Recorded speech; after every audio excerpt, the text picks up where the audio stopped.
গতকাল ঢাকা কলেজের প্রতিষ্ঠাবার্ষিকী উপলক্ষে আয়োজিত কনসার্টে জুলাই আন্দোলনের অন্যতম সংগঠক নাজমুল হাসান জুলাই আন্দোলনকে সংগঠিত করেছেন এমন একজন সংগঠককে মঞ্চে আহ্বান করছি। বাংলাদেশ ছাত্র অধিকার পরিষদের কেন্দ্রীয় সাধারণ সম্পাদক এবং ঢাকা কলেজের কৃতি সন্তান নাজমুল হাসান ভাইকে।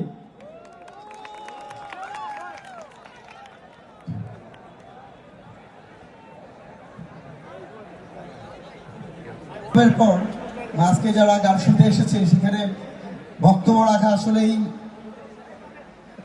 অন্যরকম বিষয়।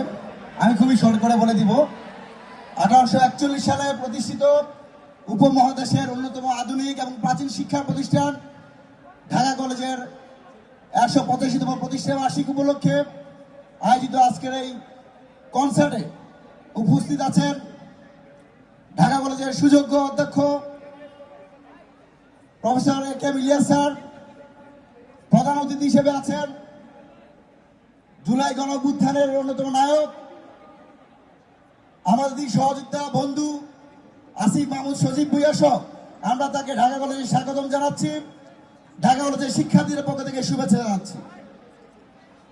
মিল্লাত ভাই যে কথাগুলো বলেছিলেন আমি আর সেগুলো রিপিট করব না, তবে আমরা একটা কথা আমরা স্পষ্ট করে বলতে পারি, ঢাকা কলেজ সবসময় শুরু করলেও বিভিন্ন বিশ্ববিদ্যালয়ের বাচকের কারণে ঢাকা কলেজ তার প্রাপ্য সম্মান পায় না।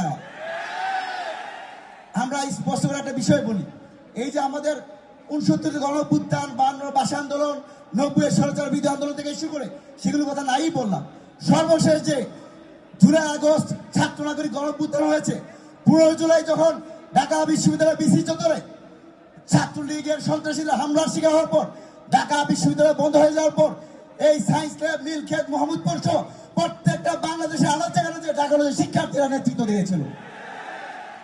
কিন্তু শুধুমাত্র ঢাকা কলেজের শিক্ষার্থী হওয়ার কারণে, শুধুমাত্র ঢাকা কলেজের শিক্ষার্থী হওয়ার কারণে আমাদের রক্তের উপর দাঁড়িয়ে অন্তর্বর্তীকালীন সরকার এসেছে, তারা ঢাকা কলেজের শিক্ষার্থীদেরকে ওইভাবে কোনোভাবে মূল্যায়ন করে না।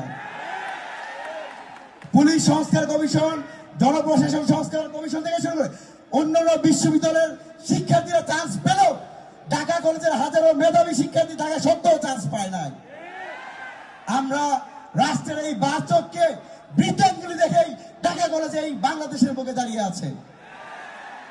আজকে বিশেষ করে আমার সহযোদ্ধা, আমার বন্ধু এখানে উপদেষ্টা হিসেবে আছেন মিল্লাত ভাই, তার কাছে অনেক কিছু দাবি জানিয়েছেন।